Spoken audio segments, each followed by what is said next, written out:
Assalamualaikum warahmatullahi wabarakatuh. Innal hamdalillah nahmaduhu wa nasta'inuhu wa nastaghfiruh wa na'udzu billahi min shururi anfusina wa sayyiati a'malina. Man yahdihillahu fala mudilla lahu wa man yudlil fala hadiya lahu. Asyhadu an la ilaha illallah wahdahu la syarika lahu wa asyhadu anna Muhammadan 'abduhu wa rasuluhu la nabiyya ba'dah. Allahumma salli wa sallim wa barik ala abdika wa nabiyyika Muhammad wa ala alihi wa sahbihi wa man ihtada bihadihi ila yaumil qiyamah. Qala Allah jalla wa ala ya ayyuhalladzina amanu taqullaha haqqa tuqatih wa la tamutunna illa wa antum muslimun. Amma ba'd. Saudaraku fillah rahimani wa rahimakumullah. Alhamdulillah, segala puji bagi Allah Subhanahu wa taala, Ar-Rahman Ar-Rahim, Allah yang Maha Pengasih, Allah yang Maha Penyayang, Allah Subhanahu wa taala yang memberikan segala rahmat dan nikmat dan kasih sayangnya kepada kita semuanya. Allah Subhanahu wa taala yang Maha Pengasih, yang Maha Penyayang, Allah Subhanahu wa taala Ar-Rahman Ar-Rahim, Allah Subhanahu wa taala yang Maha Kuasa atas segala sesuatu, Allah Subhanahu wa taala yang memiliki Asmaul Husna dan sifat-sifat yang agung dan mulia. Dengan segala limpahan nikmat dan kasih sayangnya, Allah Subhanahu wa taala masih memberikan kepada kita kesehatan, memberikan kepada kita waktu, kesempatan, memberikan kepada kita kehidupan di hari-hari yang besar ini, hari-hari yang agung ini, hari-hari yang paling mulia sepanjang tahun, yaitu Ashrul Awail min Syahri Dzul Hijjah, 10 hari pertama dari bulan Dzul Hijjah, yang Nabi kita Muhammad sallallahu alaihi wasallam bersabda, "Ma min ayyamin al-'amalus salihu ahabbu ila Allah min hadhihi al-ayyam al-'ashr." Tidak ada hari-hari yang amalan saleh itu begitu dicintai oleh Allah Subhanahu wa taala melebihi 10 hari pertama ini. Dan kemudian sahabat radhiyallahu anhum bertanya, "Walal jihadu fi sabilillah ya Rasulullah?" Bagaimana dengan jihad? Nabi sallallahu alaihi wasallam menjawab, "Walal jihadu fi sabilillah." Demikian pula dengan jihad di jalan Allah Subhanahu wa taala. Artinya amalan yang kita lakukan di hari-hari ini, ikhwani wa akhwati fillah rahimani wa rahimakumullah, lebih besar pahalanya ketimbang jihad fi sabilillah. Illa rajulun kharaja bi nafsihi wa malihi wa lam yarja' minhuma syai'un, kecuali seseorang yang keluar dari rumahnya dengan jiwa dan hartanya dan tidak ada yang kembali sedikit pun. Maka saudaraku fillah rahimani wa rahimakumullah, kita menyadari, kita semakin yakin la haula wala quwata illa billah. Tidak ada daya dan kekuatan kecuali yang datangnya dari Allah Subhanahu wa taala. Kita semakin yakin bahwa jika tanpa pertolongan Allah Subhanahu wa taala, mustahil kita bisa berzikir, mustahil kita bisa beribadah, mustahil kita bisa mensyukuri nikmat-nikmat Allah Subhanahu wa taala. Itulah hikmah kenapa kita selalu meminta setiap selesai salat, Allahumma a'inni ala dzikrika wa syukrika wa husni ibadatik. Ya Allah, tolong aku ya Allah. Tolong aku ya Allah agar aku bisa berzikir kepadamu, bersyukur kepadamu dan beribadah kepadamu dengan sebaik-baiknya. Berapa banyak dari kita, ikhwani wa akhwati fillah, ingin menuntut ilmu, tapi tidak memiliki kesempatan untuk menuntut ilmu. Atau tidak memiliki kekuatan dan kemampuan untuk menuntut ilmu. Saudara kita saat ini, Kang Zai hafizahullah, semoga Allah menjaga beliau dan keluarga, yang biasa memandu kajian kita, saat ini sedang di rumah sakit, sedang terkena wabah ini. Kita berdoa memohon kepada Allah Subhanahu wa taala agar Allah Subhanahu wa taala memberikan kesembuhan kepada beliau dan istrinya dan menjaga keluarganya serta menjaga kaum muslimin. Menjaga bangsa ini, menjaga umat manusia, dan kita perlu dengan penuh keyakinan meyakini dengan hakul yakin bahwa Allah Subhanahu wa taala tidaklah menetapkan takdirnya kecuali dengan suatu hikmah yang sangat besar, suatu hikmah yang sangat luar biasa. Ikhwatul iman rahimani wa rahimakumullah. Dan kita, umat Muhammad sallallahu alaihi wasallam, kita adalah hamba Allah. Di saat senang, di saat susah, di saat sehat, di saat sakit, kita adalah hamba Allah Subhanahu wa taala. Ketika kita sanggup dengan segala aktivitas, segala organ tubuh kita berfungsi dengan baik, kita adalah hamba Allah Subhanahu wa taala. Ketika kita hanya terbaring di tempat tidur dan tidak bisa melakukan apapun, namun kita masih sadar kita adalah hamba Allah Subhanahu wa taala. Ittaqullaha mastata'tum. Bertakwalah kepada Allah semampu kalian. Apa yang bisa kita lakukan saat ini, lakukan sebelum kesempatan itu hilang, sebelum kesempatan itu pergi. Ingat sabda Nabi sallallahu alaihi wasallam, ni'matani maghbunun fihi ma katsirun minan nas, as-sihhatu wal faragh.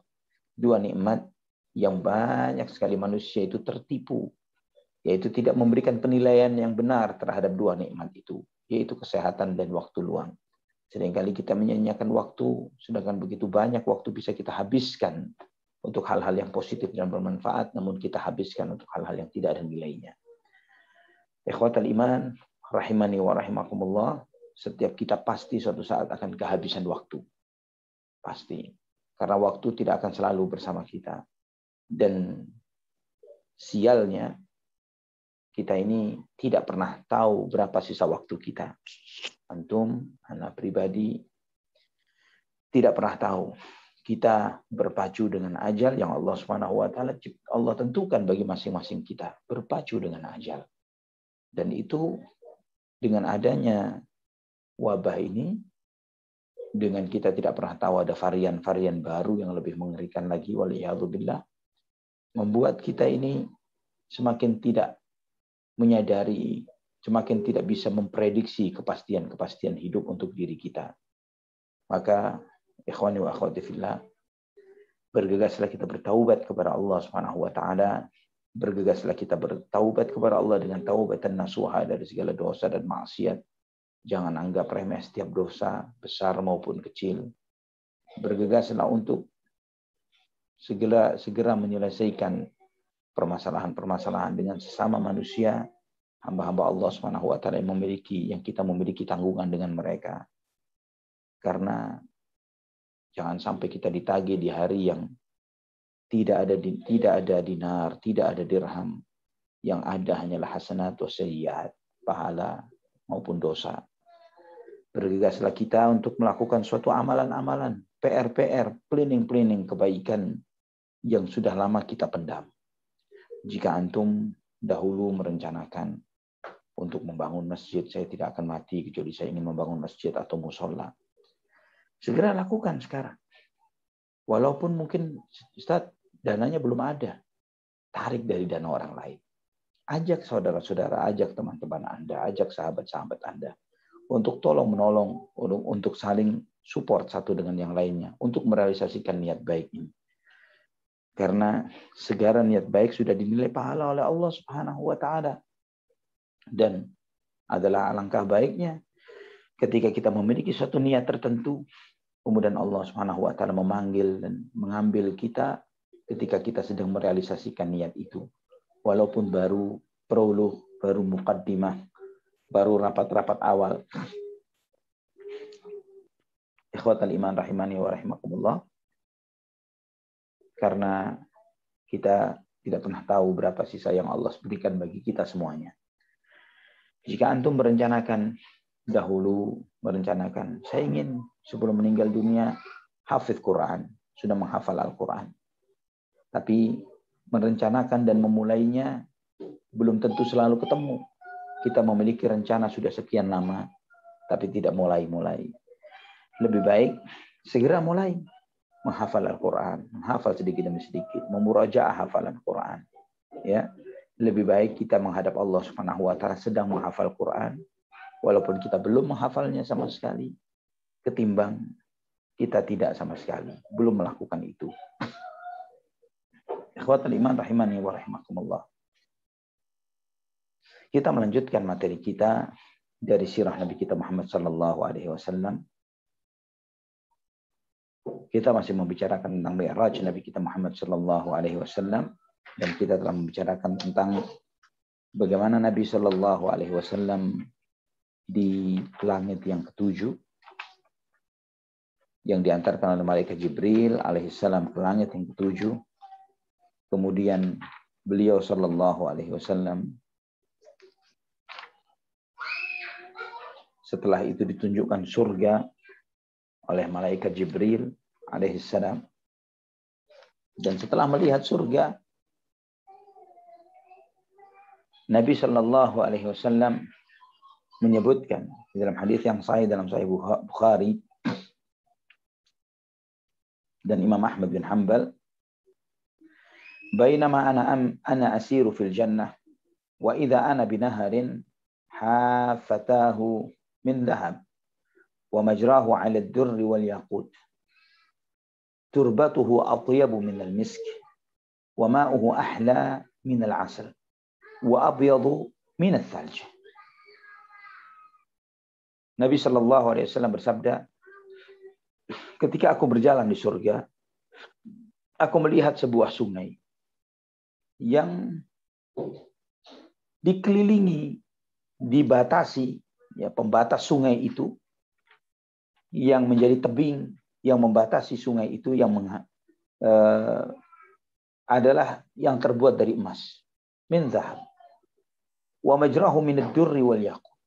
Pipa-pipa yang mengalir ke dan dari sungai tersebut terbuat dari mutiara, terbuat dari yakut. Turbatuhu atyabu min misk. Tanahnya lebih harum daripada misk. Wa ma'uhu ahla min al-'asal wa abyadu min al-thalj.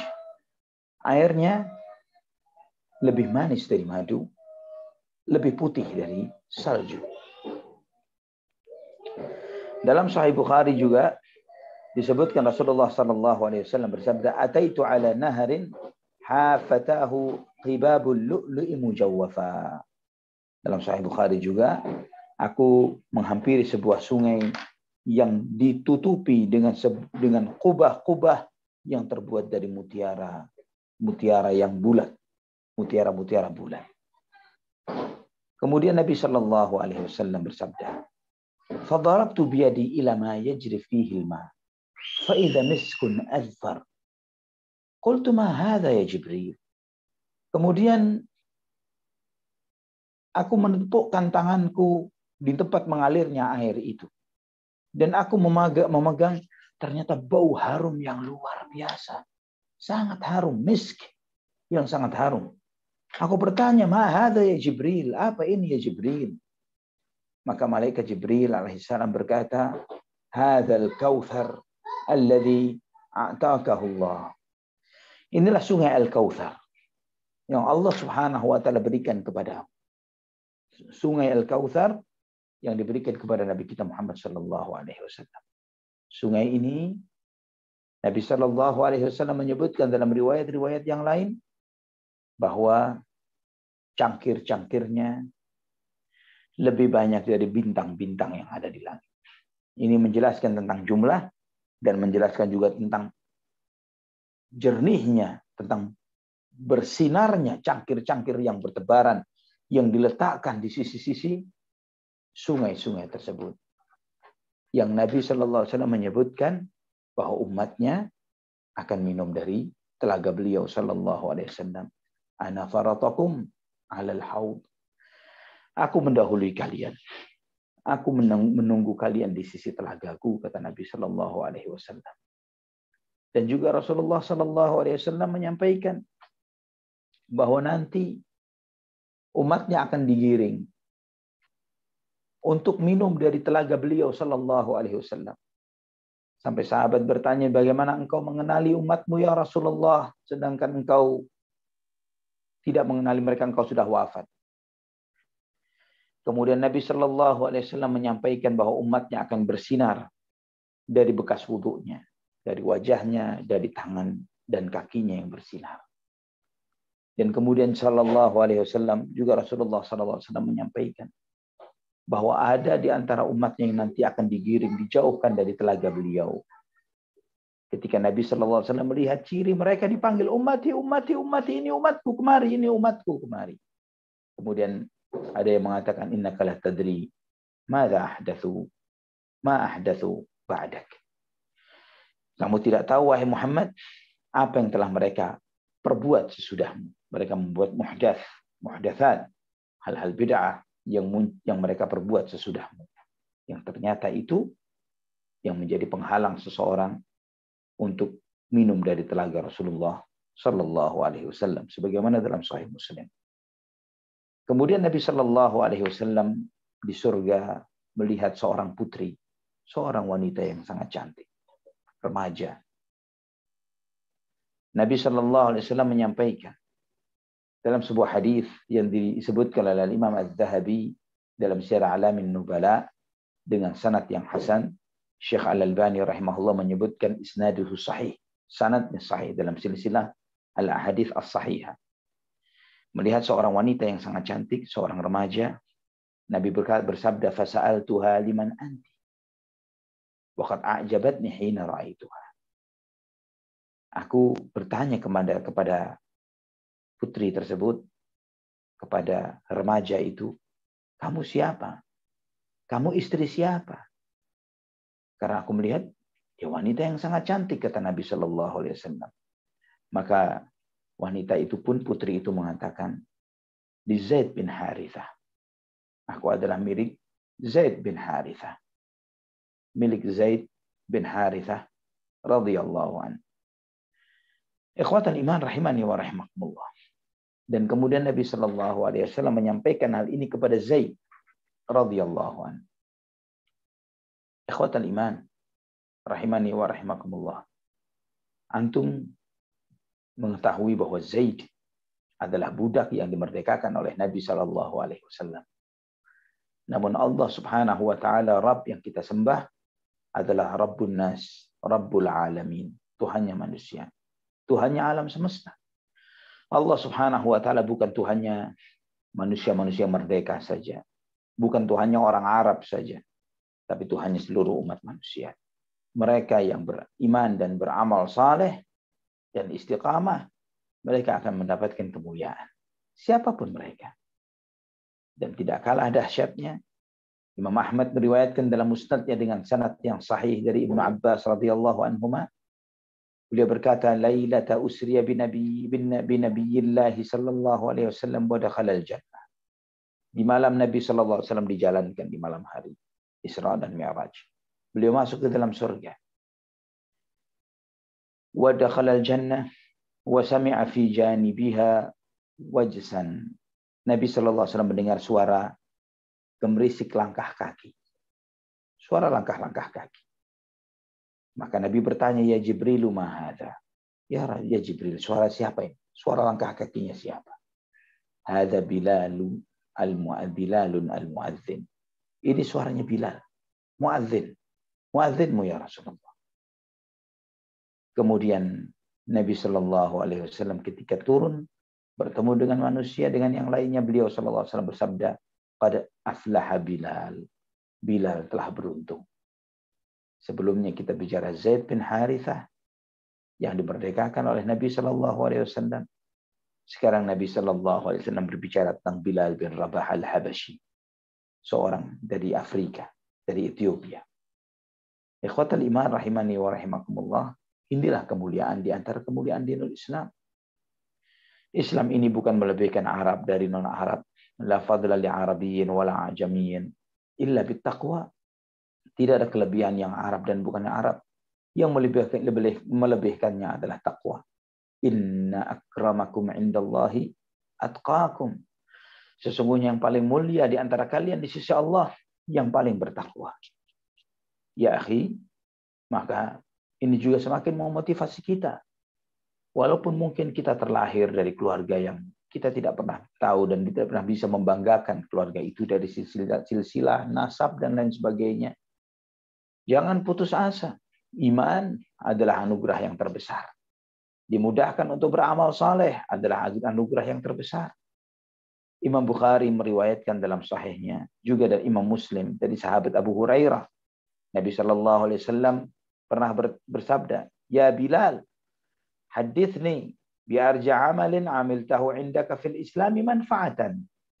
Fa inni sami'tu lailata khashfa na'laika baina yadayya fil jannah. Wahai Bilal, sampaikan kepadaku amalan yang paling kau harapkan dari amalan tersebut sejak engkau yang paling kau harapkan manfaatnya di dalam Islam dari amalanmu tersebut. Karena aku mendengar pada malam Mi'rajku suara sandalmu di depanku di surga, kata Nabi Shallallahu Alaihi Wasallam. Kemudian Bilal mengatakan, ma amiltu amalan fil islami arja indi manfaatan min anni la atatahharu tuhuran tamman fi sa'atin min lailin wala naharin illa sallaitu bidzalika at-tuhuri ma kataballahu lihi an usalliya. Tidak pernah ya Rasulullah aku mengamalkan suatu amalan yang aku lebih harapkan manfaatnya ketimbang bahwa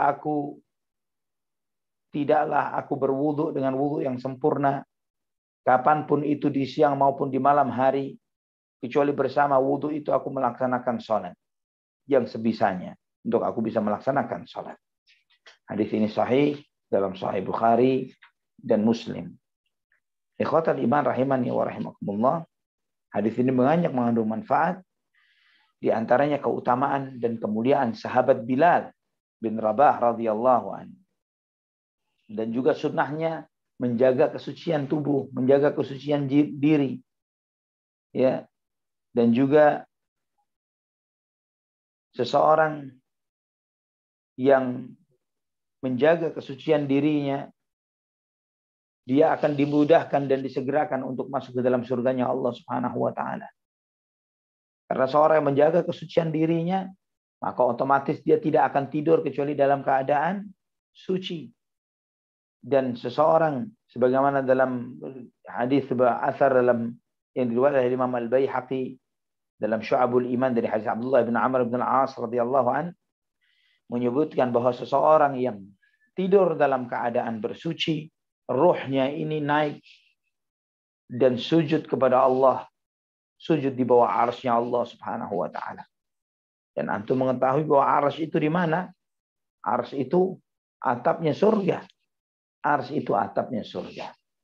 Yang didengar oleh Nabi sallallahu alaihi wasallam adalah ruhnya Bilal di malam itu yang dia radhiyallahu an tidur dalam keadaan bersuci. Juga di sini juga ada anjuran agar kita bertanya kepada orang-orang saleh. Apa sih amalan mereka agar bisa kita contoh dari amalan-amalan itu. Terutama dari sunnah-sunnah Nabi Shallallahu Alaihi Wasallam. Dan juga seorang guru juga boleh menanyakan kepada muridnya untuk bertanya tentang apa amalan-amalan apa yang biasa dilakukannya untuk memberikan motivasi terhadap muridnya. Ya. Dan jika mendapati bahwa muridnya ini kurang dalam suatu amalan, maka ditegur dan diingatkan untuk diberi motivasi untuk terus beramal. Dan juga di dalam asar ini terdapat dalil dan hujjah bahwa surga itu sudah ada. Ya, surga itu sudah ada. Dan ini bantahan bagi kaum Mu'tazilah yang mengatakan bahwa surga belum tercipta. Kemudian ikhwatal iman. Nabi Shallallahu Alaihi Wasallam dinaik setelah di langit yang masih di langit ketujuh ini di Baitul Ma'mur. Nabi Shallallahu Alaihi Wasallam menyampaikan, "Tsumma rufi'a li al-Baitul Ma'mur, tsumma utitu bi ina'in min khamrin, wa ina'in min labanin, wa ina'in min asalin, fa akhadtu alladhi fihi al-laban, fa sharibtu, fa qila li hiya al-fitratu allati anta 'alayha wa ummatu." Kemudian di Baitul Ma'mur, antum mengetahui bahwa Baitul Ma'mur adalah Ka'bahnya Ahlus Sama, Ka'bahnya penghuni langit. Aku dibawakan tempat minum, yang di dalam tempat minum itu ada yang satu isi khamar, yang satu isi susu, yang satu isi madu. Aku mengambil yang susu. Aku pun meminumnya. Kemudian disampaikan kepadaku, itulah fitrah yang kamu dan umatmu berada padanya. Ikhwatal iman rahimani wa rahimakumullah. Para ulama menjelaskan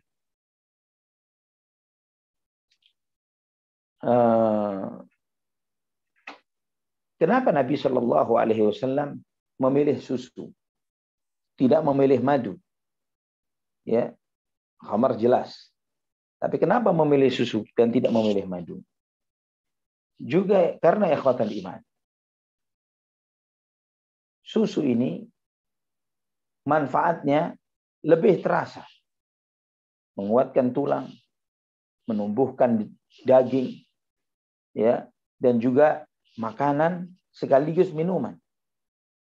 Dan juga orang yang mengkonsumsi susu, beda dengan madu, tidak dianggap sebagai orang yang berlebih-lebihan. Ya, orang yang berlebih-lebihan. Artinya lebih dekat kepada sebuah kezuhudan. Adapun madu, walaupun itu sesuatu yang dihalalkan, tapi ini termasuk sesuatu ekstra, nikmat yang lebih. Ya, dan ketika seseorang yang berlebihan menumpuk atau memiliki hal yang ekstra dan berlebih ini, dikhawatirkan dia telah memperbanyak kesenangan dan kenikmatan dari kehidupan dunia, sebagaimana Allah firmankan di surat Al-Ahqaf, "Adhabtum tayyibatukum, tayyibatikum." Kamu telah menghilangkan kebaikan dan kesenangan dari kehidupan kalian. Juga ya ikhwatal iman rahimani wa rahimakumullah, Al-Hafidz Ibnu Hajar menyebutkan bahwa ketika Nabi sallallahu alaihi wasallam menjalani proses Isra dan Mi'raj ini, Nabi sallallahu alaihi wasallam merasakan kehausan. Sehingga beliau memilih susu ketimbang yang lainnya untuk mendapatkan hajat dan keinginan beliau, yaitu menghilangkan rasa hausnya. Dan ini bertambahlah artinya kenapa Nabi Shallallahu Alaihi Wasallam lebih memilih susu ketimbang madu atau yang lainnya. Ikhwatul iman rahimani wa rahimakumullah. Juga Al-Hafidz ini mengisyaratkan dari sebuah riwayat yang diriwayatkan oleh Imam Al-Baihaqi dalam Dalailun Nubuwah bahwa Nabi Shallallahu Alaihi Wasallam kehausan ketika sampai Mi'raj ini sehingga beliau minum dari susu tersebut. Al-Imam Al-Baihaqi menyebutkan sanadnya sahih. Ikhwatul iman rahimani wa rahimakumullah. Kemudian Nabi Shallallahu Alaihi Wasallam diantarkan oleh malaikat Jibril sampai tempat yang di atas langit ketujuh. Sampai di atas langit ketujuh. Sampai ke satu tempat yang disebut dengan Sidratul Muntaha. Sidratul Muntaha. Sidrah dari kata sidir, artinya bidara. Dari kata sidir, artinya bidara. Disebutkan sidrah karena ada beberapa kelebihan dan keutamaan. Seperti Al-Hafidz sebutkan dalam Fathul Bari dari Ibnu Dihyah. Oh, karena di situ ada naungan yang luas. Naungan yang luas, yang luar biasa menaungi pohon sidr ini. Dan juga buah-buahannya yang sangat nikmat. Dan sangat harum. Buah-buahannya nikmat. Dan baunya sangat harum. Ini Sidratul Muntaha ini. Dan ini konteksnya sama seperti iman. Sama seperti iman. Yang iman itu terdiri atas ucapan, perbuatan, dan niat. Naungan itu seperti amal. Rasa yang nikmat itu seperti niat. Bau yang harum itu ibarat ucapan. Ya. Jadi Sidratul Muntaha. Dikatakan muntaha karena di situ akhirnya segala sesuatu. Ya, disebutkan Sidratul Muntaha karena itu puncaknya. Tidak ada makhluk yang bisa naik lagi yang melebihi itu. Segala sesuatu yang naik dari bumi berhenti di sana. Dan kemudian dibawa dari sana ke menghadap Allah Subhanahu wa ta'ala. Segala sesuatu yang turun dari atas turun ke bumi berhenti di Sidratul Muntaha dan dibawa turun ke bawah oleh yang lainnya. Sebagaimana disebutkan oleh Abdullah bin Mas'ud radhiyallahu an yang diriwayatkan oleh Imam Muslim dalam sahihnya. Wa summiyat Sidratul Muntaha li'anna ilaiha yantahi ma yu'raju bihi minal ard fayuqbadu minha wa ilaiha yantahi ma yahbitu bihi min fawqiha fayuqbadu minha. Disebut Sidratul Muntaha karena kepadanya lah sampai di sanalah berakhirnya segala sesuatu yang naik dari bumi ke langit. Dan kemudian diambil dari Sidratul Muntaha naik ke atas. Juga segala sesuatu yang dari Allah turun berhenti di Sidratul Muntaha dan diturunkan dari Sidratul Muntaha. Allahu Akbar. Ikhwani wa akhwati fillah, jika antum kumpulkan dalil dan hujjah dalam Al-Quran dan Sunnah yang menetapkan Allah istawa ala arsyihi fauqa sab'i samawatihi, lan tuhsar. Dalil terkumpul, dalil yang menunjukkan bahwa Allah subhanahu wa ta'ala maha tinggi, bersemayam di atas arsy-Nya, tidak akan bisa dikumpulkan. Saking banyak. Tidak salah jika Imam Ibnu Qayyim rahmatullah alaihi rahmatan wasi'atan menyebutkan dalil tentang bersemayamnya Allah di atas arsy itu ada kurang lebih 2000 dalil. Ada 2000 dalil. Nabi sallallahu alaihi wasallam bersabda,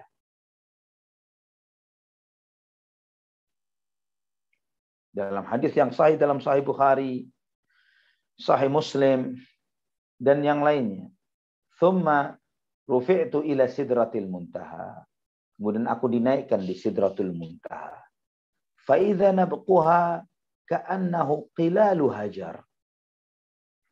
Yang ternyata buah-buahnya seperti periuk-periuk besar miliknya suku Hajar. Ya, ini satu kota di Ihsa. Periuk-periuk besar milik suku Hajar. Wa waraquha ka'annahu adhanul fiyalah. Daun-daunnya besarnya seperti telinga-telinga gajah. Wa ghasyaha alwanun la adri ma. Sidratul Muntaha ini penuh dengan warna-warni yang aku tidak bisa mendeskripsikan warna apa itu. Begitu indahnya. Fama ahadun min khalqillahi yastati'u an yasifa min husniha, an yasifaha min husniha. Tidak ada satupun makhluknya Allah bisa menyebutkan, menceritakan seperti apa Sidratul Muntaha, saking indahnya. Saking indahnya. Kemudian malaikat Jibril alaihi salam berkata, hadhihi Sidratul Muntaha. Inilah Sidratul Muntaha. Maka Nabi sallallahu alaihi wasallam bersabda, wa idza arba'atu anharin. Di situ di akarnya ada 4 sungai. Nahrani batinani wa nahrani zahiran. Ada 2 sungai tidak terlihat, ada 2 sungai yang terlihat. Faqultu ma hadza ya Jibril. Aku pun bertanya, apa ini Jibril? Faqala ammal batinani fanahrani fil jannah wa ammal zahirani fan-Nil wal Furat. Maka malaikat Jibril mengatakan bahwa 2 sungai yang terlihat itu adalah 2 sungai yang ada di surga yang tidak terlihat. Adapun 2 sungai yang terlihat adalah sungai Nil dan Furat. Hadis sahih dalam Bukhari dan Muslim. Ikhwatal iman rahimani wa rahimakumullah. Kemudian di Sidratul Muntaha inilah Rasulullah sallallahu alaihi wasallam melihat wujud asli malaikat Jibril alaihi salam. Disinilah Nabi sallallahu alaihi wasallam melihat wujud asli malaikat Jibril alaihi salam. Yang malaikat Jibril dilihat oleh Nabi sallallahu alaihi wasallam dalam wujud aslinya. Ya, pada saat itu dilihat dengan wujud aslinya. Ikhwatal iman rahimani wa rahimakumullah. Saat itu malaikat Jibril menggunakan jubah terbuat dari sutra tipis yang berwarna hijau dengan 600 sayapnya, yang setiap sayapnya ketika dibentangkan langit semua tertutup dengan sayap malaikat Jibril alaihi salam. Kemudian Nabi sallallahu alaihi wasallam menyebutkan bahwa sayap malaikat Jibril ini ketika dikepakkan berjatuhan beragam mutiara dari sayapnya. Berjatuhan beragam mutiara dari kepakan sayap malaikat Jibril alaihi salam. Dan ikhwatal iman rahimani wa rahimakumullah, sebelumnya Nabi sallallahu alaihi wasallam sering bertemu dengan malaikat Jibril namun dengan wujud yang berbeda. Artinya dengan wujud seperti sosok manusia. Seringkali malaikat Jibril alaihi salam menampakkan dirinya kepada Rasulullah sallallahu alaihi wasallam dengan wujud seperti salah seorang sahabat yang bernama Dihyah Al-Kalbi radhiyallahu anhu. Dan tentang hal ini Allah Subhanahu wa taala firmankan di dalam Al-Qur'anul Karim.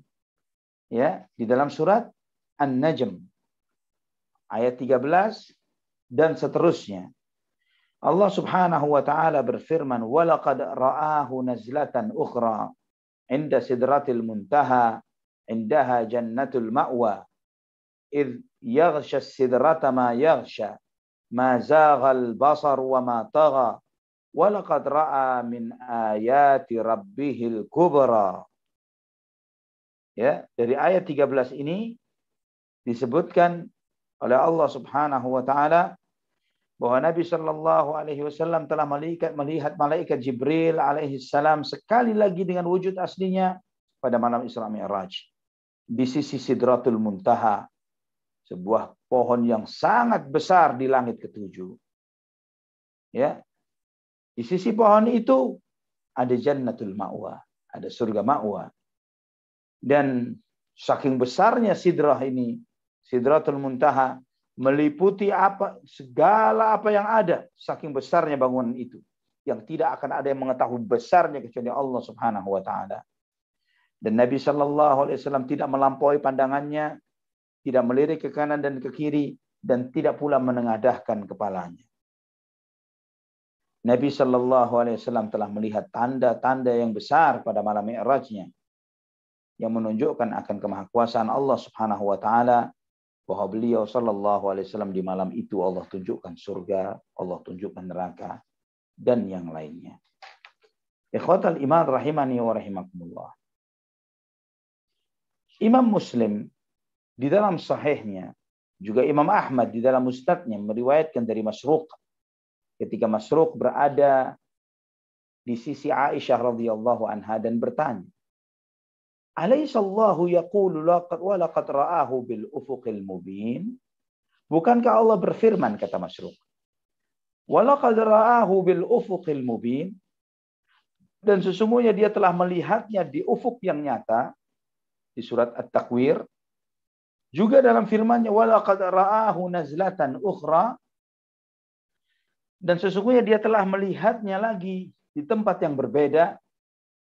Maka kata Ummul Mukminin Aisyah radhiyallahu anha, "Anna awwalu hadhihi al-ummati sa'ala Rasulullah sallallahu alaihi wasallam anha." Aku orang pertama dari umat ini yang bertanya tentang hal ini kepada Rasulullah sallallahu alaihi wasallam. Faqala innama dzaka Jibril. Bahwa maksudnya adalah dalam ayat itu adalah malaikat Jibril alaihi salam.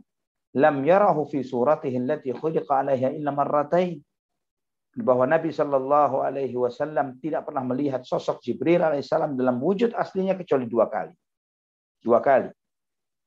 Ra'ahu munhabitan minas sama'i ilal ard saddan 'idhamu khalqihi ma bainas sama'i wal ard. Nabi SAW melihat malaikat Jibril turun dari langit ke bumi, dan jasadnya, fisiknya malaikat Jibril menutupi segala sesuatu yang ada di langit dan di bumi. Karena besarnya fisiknya malaikat Jibril alaihi salam. Kemudian Nabi sallallahu alaihi wasallam melihat ke wajah malaikat Jibril. Dan dia melihat wajah malaikat Jibril seperti taplak meja yang basah karena pucat. Pucat yang luar biasa. Karena takutnya kepada Allah Subhanahu wa taala. Karena takutnya kepada Allah Subhanahu wa taala. Sebagaimana disebutkan oleh Imam Al-Albani rahmatullah dalam silsilah al-hadits as-sahihah. Kemudian ada awan yang menaungi Sidratul Muntaha dengan beragam warna yang tidak bisa digambarkan saking indahnya, dan membuat malaikat Jibril alaihissalam mundur. Malaikat Jibril mundur. Nabi SAW disuruh menaiki sidra itu. sampai Nabi Shallallahu Alaihi Wasallam mendengar suara gemerisik pena takbir. Dan Nabi Shallallahu Alaihi Wasallam bersabda, "Fa'auhallahu ilayya ma auha, fafarada alayya 50 salatan fi kulli yaumin wa laylah." Kemudian Allah Subhanahu wa taala mewahyukan kepadaku apa yang diwahyukan. Allah Subhanahu wa taala mewajibkan bagiku 50 salat dalam sehari dan semalam. Dan aku balik. Aku bertemu dengan Nabiullah Musa alaihissalam. Kemudian aku ditanya, engkau diperintah apa? Dalam riwayat yang lain, ma faradallahu laka ala ummatik. Apa kewajiban Allah wajibkan untukmu, untuk umatmu? Nabi Shallallahu Alaihi Wasallam menjawab, farada alaihim 50 salatan kulla yaum. Allah mewajibkan 50 salat setiap hari. Maka Nabi Musa alaihissalam berkata, irji' ila rabbik fas'alhu takhfif. Baliklah kepada Allah, mintalah keringanan kepada Allah. Fa inna ummataka la yutiquna dzalik. Umatmu tidak akan sanggup memikul itu. Wa inni wallahi qad jarrabtu an-nasa qablak wa 'alajtu bani Israila ashaddal mu'alajah. Farji' ila rabbik. Karena aku telah berpengalaman di dalam berdakwah. Aku telah banyak menangani manusia. Aku telah menangani dengan susah payah Bani Israel. Kembalilah kepada Allah Subhanahu wa taala. Mintalah keringanan kepada Allah untuk umatmu. Maka Nabi Shallallahu Alaihi Wasallam bersabda, faraja'tu ila Rabbi fahatta anni khamsan. Maka aku pun balik kepada Allah dan Allah mengurangi 5. Dan aku katakan kepada Nabi Musa, Allah mengurangi 5. Dan Nabi Musa mengatakan, inna ummataka la yutiquna dzalik farji' ila rabbika fas'alhu takhfif. Umatmu tidak akan sanggup, mintalah keringanan kepada Tuhanmu. Sampai Nabi Shallallahu Alaihi Wasallam bersabda, falam azal arji'u baina rabbi tabaraka wa ta'ala wa baina Musa. Sehingga aku bolak-balik antara menghadap Allah Subhanahu wa taala dengan Nabi Musa alaihissalam, sampai Allah Subhanahu wa taala menetapkan, ya Muhammad, innahunna 5 salawatin kulla yaumin wa lailah likulli salatin 10 fadzalika 50 salatan. Wahai Muhammad, sesungguhnya itu 5 waktu dalam sehari dan semalam. Setiap salat balasannya 10 kali. Artinya tetap 50. Wa man hamma bihasanatin falam ya'malha kutibat lahu hasanatan wa in 'amilaha kutibat lahu 'ashran wa man hamma bisayyi'atin falam ya'malha thumma lam tuktab syai'an fa in 'amilaha kutibat sayyi'atan wahidatan. Barang siapa yang berniat untuk melakukan suatu kebajikan dan tidak mengamalkannya, dicatat baginya 1 kebaikan. Barang siapa yang melakukannya, maka dicatat baginya 10 kebaikan.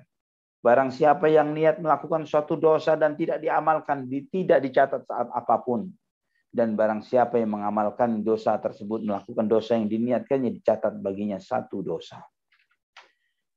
Ikhwatal iman rahimani wa rahimakumullah.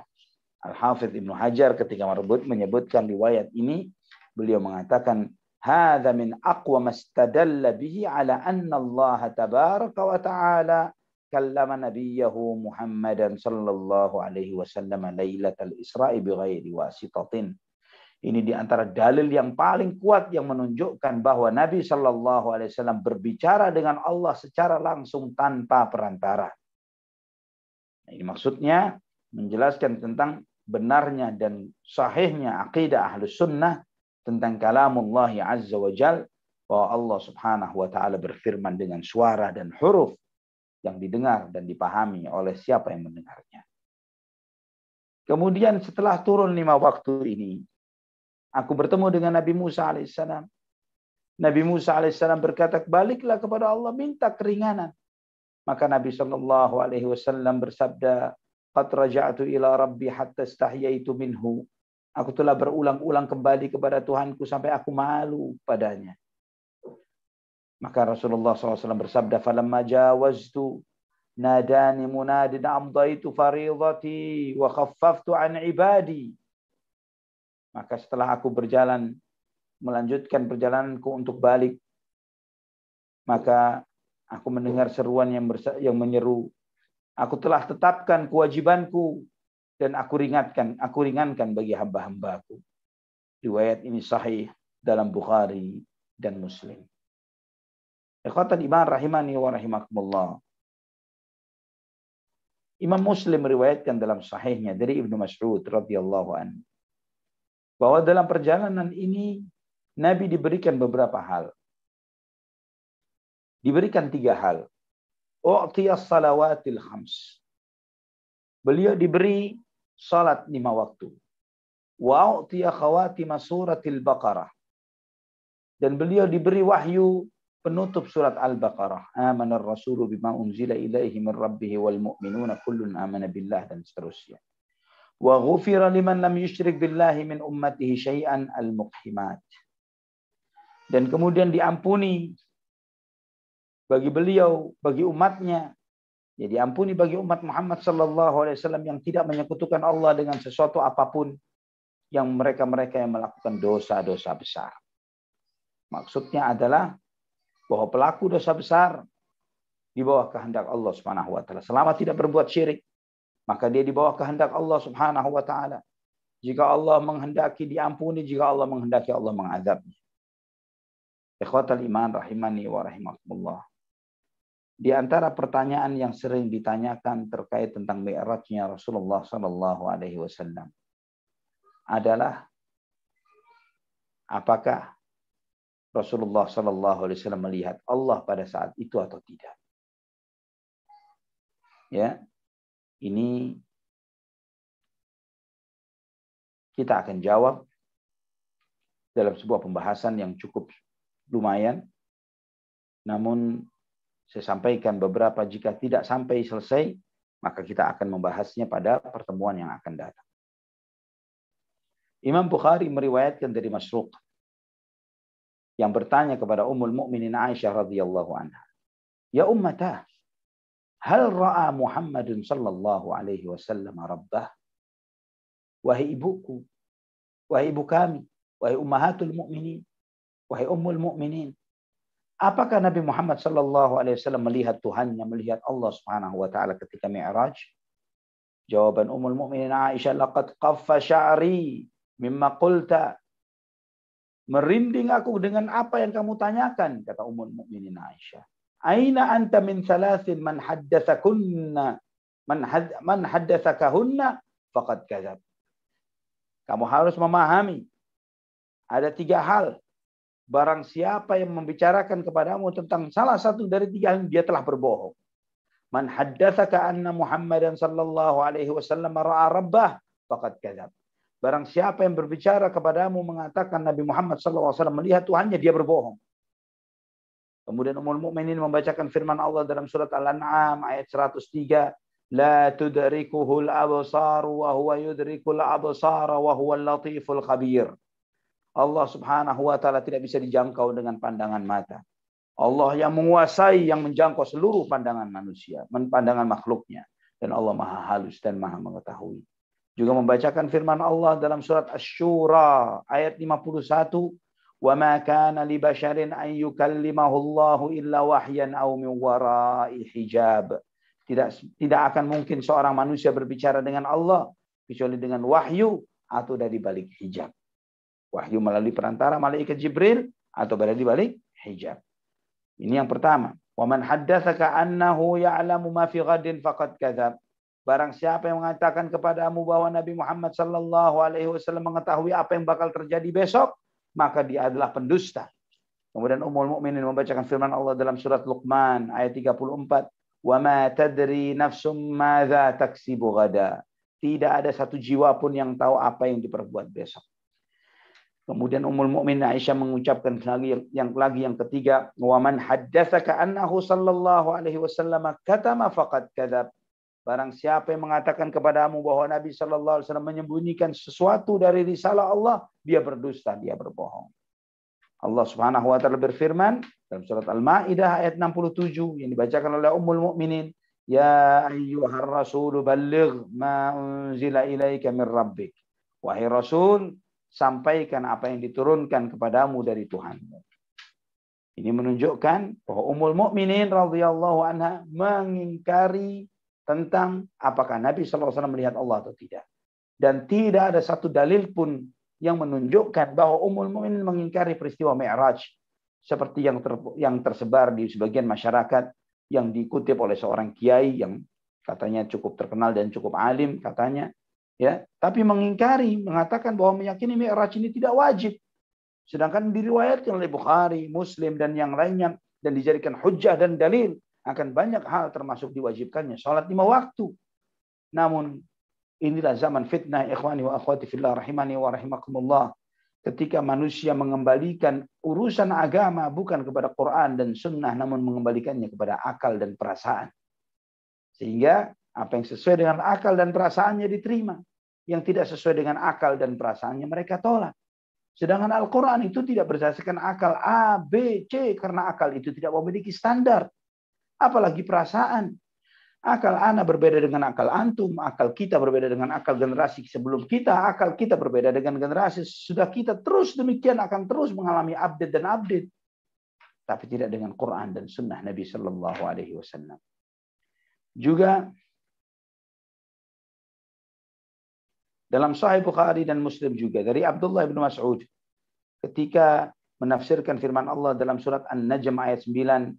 Fakana qaba qausaini aw adna, bahwa Nabi Shallallahu Alaihi Wasallam lebih dekat dengannya 1 busur atau lebih dekat dari 2 busur atau lebih dekat dari itu. Kata Ibnu Mas'ud radhiyallahu anna Nabi Shallallahu Alaihi Wasallam ra'a Jibril lahu 600 janahin, bahwa Nabi Shallallahu Alaihi Wasallam melihat malaikat Jibril yang saat itu dengan 600 sayapnya. Ini sebagaimana dalam Sahih Bukhari dan Muslim.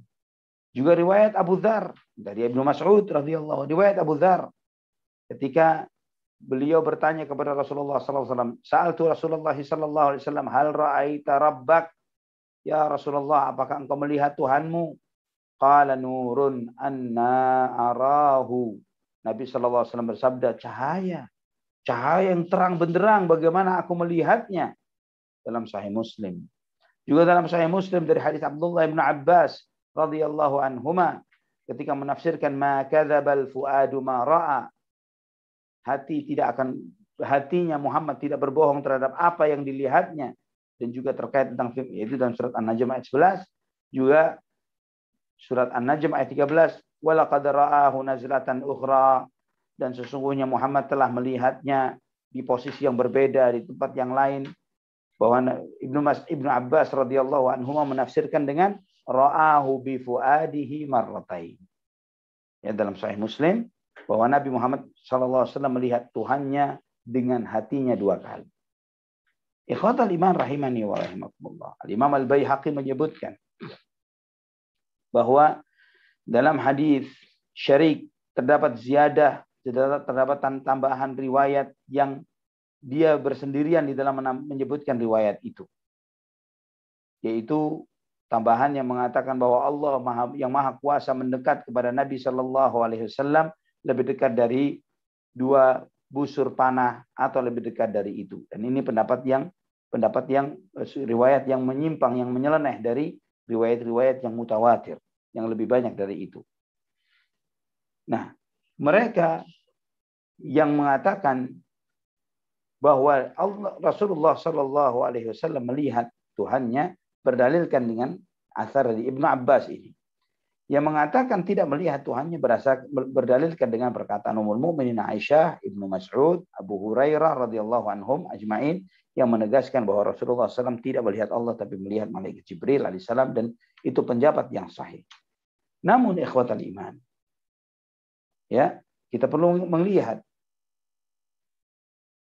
penjelasan Ibnu Abbas diuraikan oleh Syekhul Islam Ibnu Taimiyah rahimahullah. Syekhul Islam mengatakan, adapun apa yang ditetapkan oleh Ibnu Abbas dalam Sahih Muslim bahwa Nabi Muhammad SAW melihat Tuhannya dengan hatinya 2 kali.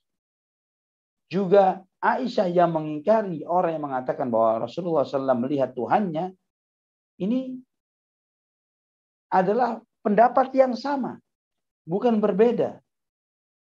Karena yang diingkari oleh Aisyah penglihatan dengan mata. Yang ditetapkan oleh Ibnu Abbas penglihatan dengan hati. Dan ini menunjukkan bahwa Ibnu Abbas pun menetapkan bahwa tidak mungkin Allah Subhanahu wa taala di dunia atau ketika beliau SAW masih hidup melihat Allah Subhanahu wa taala dengan matanya. Demikian pula Imam Ahmad bin Hanbal, kata Syekh Hasan Taimiyah, terkadang menetapkan menyebutkan bahwa melihat dan terkadang mengatakan melihat dengan Tuhannya, ya. Dan tidak pernah sekalipun Imam Ahmad mengatakan bahwa Rasulullah SAW melihat Allah Subhanahu wa taala dengan mata kepalanya. Ya, sehingga kata Syekhul Islam, sebagian sahabat Imam Ahmad ada yang meriwayat perkataan beliau secara umum dan mereka memahaminya bahwa Imam Ahmad menetapkan bahwa melihat Allah dengan mata kepalanya. Sebagaimana sebagian orang yang memahami dengan salah perkataan yang bersifat umum dari yang disampaikan oleh Ibnu Abbas radhiyallahu anhuma. Yang mereka memahami sebagai penglihatan mata kepala bukan penglihatan hati. Dan ini ikhwatal iman rahimani wa rahimakumullah, tidak ada satupun dalil kata Syekhul Islam Ibnu Taimiyah dalam Al-Qur'an maupun sunnah Nabi sallallahu alaihi wasallam yang menetapkan bahwa Nabi sallallahu alaihi wasallam melihat Allah Subhanahu wa taala, sebagaimana dalam bahkan ditegaskan sebaliknya, sebagaimana dalam Sahih Muslim dari Abu Dzar ketika Nabi sallallahu alaihi wasallam mengatakan nurun anna arahu, cahaya bagaimana aku bisa melihatnya. Juga ketika Allah menyebutkan tentang ayat-ayat Isra dan Mi'raj seperti di dalam surat Al-Isra ayat 1, subhanalladzi asra bi'abdihi lailan minal masjidil harami ilal masjidil aqsa alladzi barakna haulahu linuriyahu min ayatina, agar kami menunjukkan kepadamu dari sebagian ayat-ayat kami. Jika Nabi SAW pada malam itu melihat Allah, apa yang Allah sebutkan di dalam ayat ini tidak hanya sekedar linuriyahu min ayatina, agar kami tunjukkan kepadanya sebagian dari ayat-ayat kami. Ya, terlebih lagi juga dalam firman Allah di surat An-Najm ayat 18, walaqad ra'a min ayati rabbihil kubra, dan dia telah melihat sebagian dari ayat-ayat Tuhannya yang besar. Jika melihat Allah pernah terlihat oleh Nabi sallallahu alaihi wasallam, maka itu lebih besar dari semua tanda-tanda yang dilihat oleh Rasulullah sallallahu alaihi wa ala alihi wa sahbihi wasallam. Ikhwatal iman rahimani wa rahimakumullah, masih banyak penjelasan para ulama tentang hal ini, namun apa yang Anda sampaikan adalah ringkasan dari apa yang diuraikan oleh para ulama tentang hal ini, bahwa ketika Nabi sallallahu alaihi wasallam Mi'raj, beliau sallallahu alaihi wasallam tidak melihat Allah Subhanahu wa taala, melihat cahaya yang demikian kuatnya. Namun melihat Allah nanti di akhirat pada hari kiamat adalah sesuatu yang hak, yang sabit, yang sahih. Bahkan kata Imam Az-Zahabi rahimahullah, beliau mengatakan bal nu'annifu wa nubaddi'u man ankara ar-ru'yata fil akhirah, yang kita bersikap tegas dan keras dan bahkan mengatakan bid'ah terhadap mereka-mereka yang mengingkari melihat Allah nanti di akhirat. Idz ru'yatullah ta'ala fil akhirati thabatat binususin mutawatirah. Karena melihat Allah nanti di akhirat adalah suatu ketetapan yang jelas, yang sahih berdasarkan riwayat-riwayat yang mutawatir dengan begitu banyaknya. Wallahu ta'ala ala wa a'lam bissawab. Dan ternyata kita masih membutuhkan setidaknya satu pertemuan lagi untuk menjelaskan kelanjutan dari peristiwa Isra dan Mi'raj Rasulullah sallallahu alaihi wasallam berikutnya, yaitu perjalanan baliknya Nabi sallallahu alaihi wasallam ke Baitul Maqdis dan kemudian ke Makkah, dan kemudian bagaimana reaksi masyarakat Makkah terhadap apa yang diceritakan oleh Rasulullah SAW dari peristiwa yang dilihatnya. Wallahu ta'ala ala wa alam bisawab. Sampai di sini, silahkan jika ada yang ingin ditanyakan. Barakallahu fiikum. Fiikum barakallah. Jazakallah khair Ustaz atas pemaparannya yang sangat seru sekali pada malam hari ini. Masya Allah.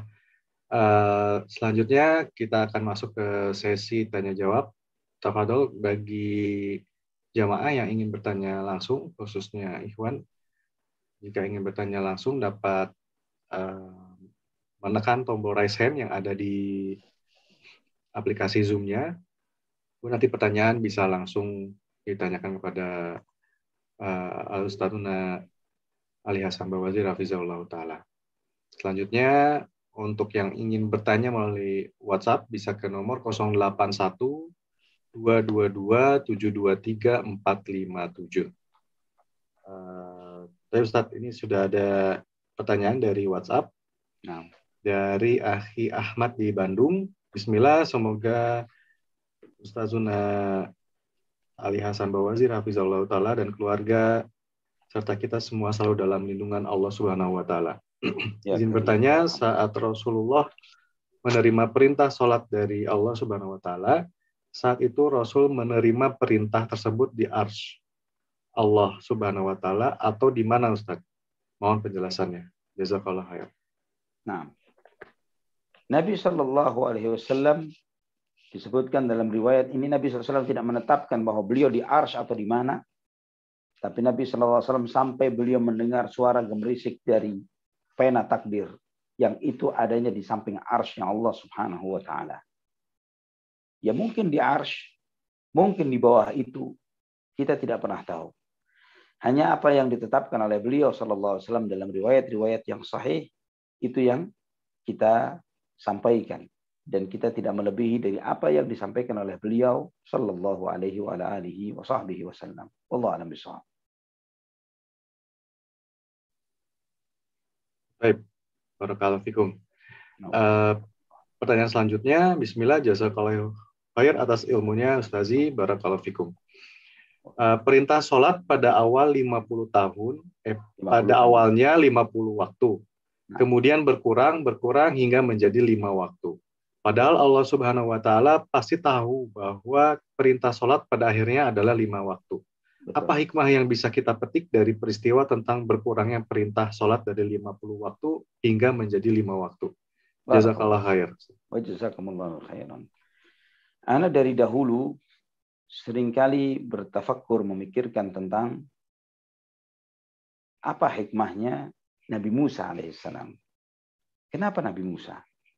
Kenapa kok bukan Ibrahim alaihissalam yang bertanya kepada Nabi Shallallahu Alaihi Wasallam? Kenapa Nabi Musa yang meminta kepada Rasulullah Shallallahu Alaihi Wasallam untuk balik kepada Tuhan? Dan Allah Subhanahu Wa Taala Al-Alimul Khabir, Maha tahu tentang bahwa Nabi Musa alaihissalam akan bertemu dengan Rasulullah Sallallahu Alaihi Wasallam, akan menanyakan apa yang diperintahkan. Allah Maha tahu bahwa Nabi Musa akan mengusulkan ide untuk mengembalikan kembali kepada Allah, untuk meminta keringanan. Allah Subhanahu Wa Taala Maha tahu itu semua. Allah Maha tahu sebelum segala sesuatunya terjadi. Ya kan? Nah, apa hikmah di balik itu? Wallahu a'lam bishawab. Yang pertama, Allah Subhanahu Wa Taala ingin menunjukkan kemuliaan umat Muhammad Sallallahu Alaihi Wasallam kepada Nabi yang memiliki umat terbesar setelah umat Muhammad Sallallahu Alaihi Wasallam, yaitu Nabiullah Musa alaihissalam.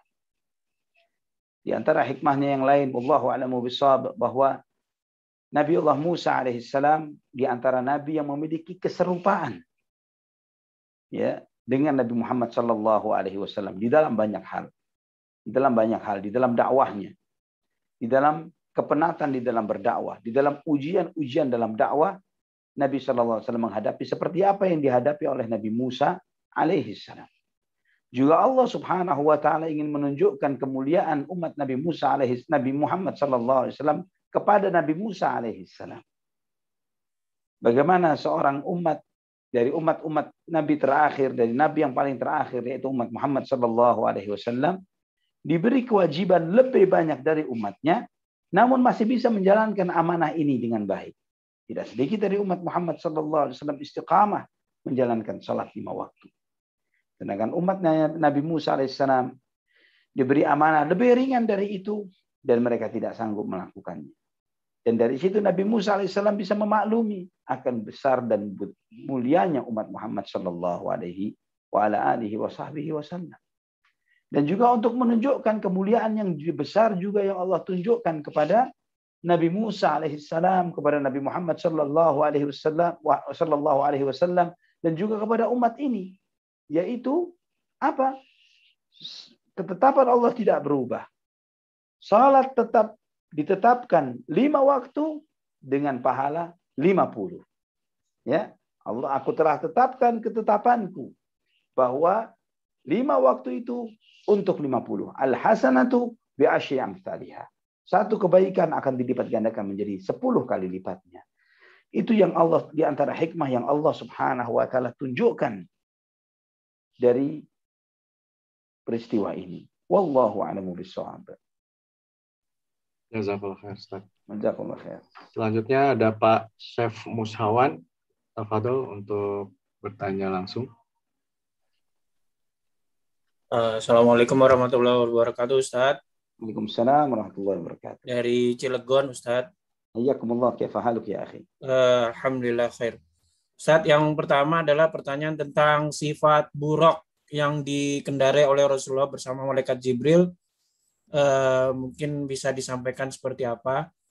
Yang kedua, hadis terkait dengan mi'rajnya Rasulullah itu adalah berupa jasad dan ruh dan juga dalam keadaan terjaga gitu, Ustaz. Syukran, Ustaz. Baik.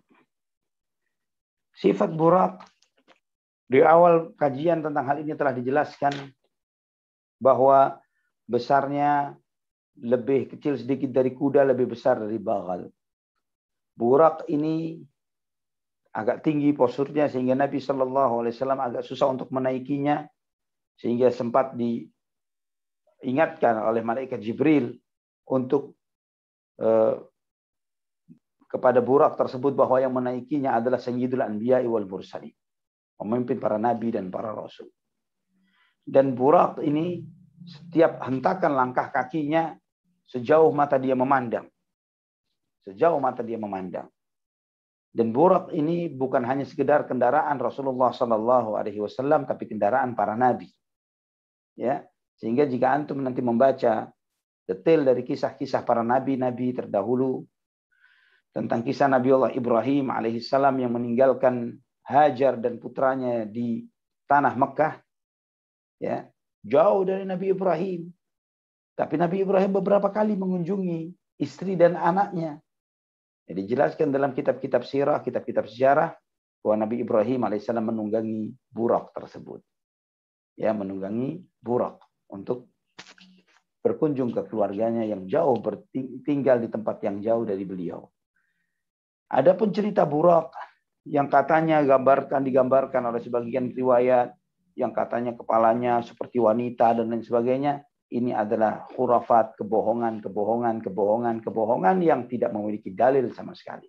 Yang bahkan sebagian orang memiliki gambarnya dulu sekali, ada ceritanya sampai digambarkan, dibuat lukisan-lukisan yang menjadi hiasan dari sebagian rumah orang-orang yang menaruh gambar buraq, gambar kepala wanita dengan tubuh seperti kuda dan seterusnya. Itu adalah kebohongan, kepalsuan. Mengenai mi'rajnya Rasulullah SAW, apakah dengan jasad dan ruh? Jelas bahwa dengan jasad atau rohnya saja, jelas bahwa itu dengan jasad dan roh. Mustahil dengan rohnya saja. Karena jika Nabi SAW mi'rajnya cuma dengan roh, maka tidak akan ada kehebohan di kalangan masyarakat Quraisy. Ya, kalau cuma rohnya saja, kalau Abu Jahal mendengar, kamu berangkat dengan jasad dan roh. Kalau dengan rohnya saja, jangankan Baitul Maqdis, lebih jauh dari Baitul Maqdis saya sudah pernah. Ya, kalau bicara dengan rohnya saja, seperti mimpi. Ya, oh mimpi ke Al-Aqsa, ya sama, saya bisa lebih jauh dari itu. Kalau yang disampaikan oleh Nabi kepada kaum Quraisy pada saat itu adalah perjalanan hanya dengan roh saja, bukan tanpa dengan jasad. Ya, namun Nabi SAW menyampaikan bahwa beliau melakukan itu dengan jasad dan rohnya. Itulah yang menjadi kehebohan di kalangan masyarakat pada saat itu, sehingga menyebabkan kegaduhan, kecemoohan yang lebih dahsyat kepada Rasulullah SAW, dan di saat itulah yang menyebabkan Abu Bakar digelari dengan As-Siddiq radhiyallahu anhu warḍah. Wallahu a'lam bishawab. Baik, Ustaz. Jazakallah khair atas jawabannya. Pertanyaan selanjutnya, Ustaz, dari Cikarang. Semoga Allah merahmati Ustaz dan keluarga. Jazakumullah khairan atas penjelasannya mengenai Sidratul Muntaha yang sangat menyentuh hati. Izin bertanya, apakah saat sudah berwudu sebelum tidur dan sudah berdoa, namun tiba-tiba setengah sadar, tiba-tiba terasa wudunya batal? Apakah jika tidak mengulang wudunya karena terasa kantuk yang berat tetap mendapatkan pahalanya? Jazakumullah khairan. Barakallahu fiik. Di antara sunnah sebelum tidur adalah berwudu. Nah, ketika antum dalam kondisi sadar dan tidak sadar, antum menduga atau merasa wudu Anda batal dengan keluar angin misalnya, tidak mengapa, bukan Anda harus bangun lagi, wudu lagi dan ingin tidur lagi lah, biarkan. Karena tidur kita pun aslinya membatalkan wudu ketika tidur yang lelap. Ya, tidur yang demikian lelapnya itu pada hakikatnya adalah membatalkan wudu. Karena sebagaimana sebuah asar dari Ali bin Abi Thalib radhiyallahu an, innal aina wi'a asyah, bahwa mata itu sebagai penutup kesadaran. Ya, ketika orang sudah tertidur, dia tidak sadar, buang angin dan lain sebagainya. Ya, jadi tidur yang lelap membatalkan wudu. Dan itu artinya bahwa ketika kita hendak tidur dan kemudian berwudu, ketika menjelang kita terlelap atau ketika kita sedang menjalani istilah ngantuk yang berat dan ingin tidur, tiba-tiba kita menyadari kita buang angin misalnya, sehingga wudu kita batal, lanjutkan, tidur saja. Dan insya Allah tetap berpahala karena wudu yang kita lakukan sebelum tidur. Tetap mendapatkan sunnah Nabi Sallallahu Alaihi Wasallam. Wallahu a'lam bishawab. Baik Ustaz. Jazakallah khair. Ustaz. Selanjutnya ada pertanyaan lagi dari kolom chat, Ustaz. Dari Akhi Yuliadi Purwa. Izin bertanya, secara ilmiah, jika manusia berjalan dengan kecepatan cahaya, maka tubuh manusia akan hancur berkeping-keping. Dalam peristiwa Mi'raj Nabi SAW, apakah ada proses memperkuat tubuh Nabi SAW seperti pernah beliau SAW dicuci hatinya waktu masih kecil? Nah, itu telah disampaikan bahwa memang itu yang dijalani oleh Nabi SAW sebelum Mi'raj. Bahwa dibelah dada Nabi SAW, dikeluarkan jantungnya, kemudian dibersihkan dengan air zam-zam dan yang lain sebagainya, kemudian dimasukkan lagi kepada jasad Nabi Sallallahu Alaihi Wasallam. Jadi itu juga dialami oleh Nabi Sallallahu Alaihi Wasallam sebelum Mi'rajnya beliau Sallallahu Alaihi Wasallam, sebelum Isra dan Mi'raj Rasulullah Sallallahu Alaihi Wasallam. Jadi memang benar mengalami apa yang ditanyakan seperti itu. Dan kita harus menyadari, ikhwani wa akhwati fillah rahimani wa rahimakumullah, bahwa memang benar seperti tadi yang antum sampaikan, bahwa dengan bergerak dengan kecepatan seperti kecepatan cahaya akan merusak fisik seseorang. Maka astronot dia harus dilengkapi dirinya dengan baju astronot, padahal kecepatannya bukan kecepatan cahaya. Ya paling kecepatan suara atau kurang dari itu bahkan. Ya. Tapi mereka membutuhkan perlengkapan yang seperti itu dengan teknologi manusia, dengan batas-batas tertentu saja, pada batas-batas yang telah ditentukan oleh Allah Subhanahu wa taala. Namun berkembangnya ilmu pengetahuan membuat seseorang itu lebih bisa memahami akan kapasitas dan hakikat dirinya. Jika teknologi manusia saat ini, kita yang berbicara perjalanan Isra dari Masjidil Haram ke Masjidil Aqsa, pulang pergi di waktu yang tidak berlama-lama, ya, itu menjadi sesuatu yang wajar dan maklum di zaman kita sekarang. Kalau antum, kita misalnya antum melakukan perjalanan naik pesawat dari Madinah, misalnya dari bandara Madinah atau Jeddah ke Yordan untuk masuk ke Al-Aqsa misalnya, butuh waktu kurang lebih 2 jam, 2 jam setengah. Pulang pergi kurang lebih 5 jam. Ya. Artinya ketika antum melakukan suatu perjalanan itu antara ba'dal maghrib atau ba'da isya, sebelum subuh antum sudah bisa PP. Ya, sudah bisa PP dari sana. Dengan teknologi yang ada sekarang, kita lebih bisa wajar memaklumi akan hal itu. Bukan sesuatu yang dahsyat. Kita bisa oh ini logis, masuk akal, bisa diterima dan lain sebagainya. Ya, karena kita di zaman kita dengan logika kita di zaman ini. Sedangkan pertumbuhan teknologi kita ya walaupun sudah super maju seperti sekarang ya masih seperti ini. Apakah nantinya tidak ada teknologi yang lebih hebat dari ini? Kita pun dengan hakul yakin meyakini teknologi itu akan lebih dahsyat, lebih canggih, lebih luar biasa dan lain sebagainya. Termasuk juga analisa-analisa ya sebagaimana yang pernah Anda sampaikan sebelumnya terkait tentang teori relativitas, ya, bahwa bagaimana teori relativitas ini membuat kita mewajarkan, ya, membuat kita mewajarkan bahwa perjalanan seseorang dengan kecepatan tertentu malah membuat bahkan, ya, menurut penelitian modern, ya, tentang black hole yang ada di alam semesta, bahwa titik-titik di sekitar black hole ini secara hitungan fisika, mereka para ilmuwan menjelaskan bahwa ketika seseorang berada di titik-titik sekitaran black hole, belum sampai masuk ke sana, hitungan per jamnya di sana, keberadaan manusia berada di titik-titik sekitar black hole tersebut sama dengan kita di muka bumi. 1 jamnya di sana sama dengan 7 jamnya di kita. 7 tahun di kita, 7 tahun di kita. Jadi ketika Anda menghabiskan waktu di sekitaran black hole, sejam saja, balik lagi ke bumi, telah terjadi perubahan waktu sekitar 7 tahun di muka bumi tanpa merubah usia kita.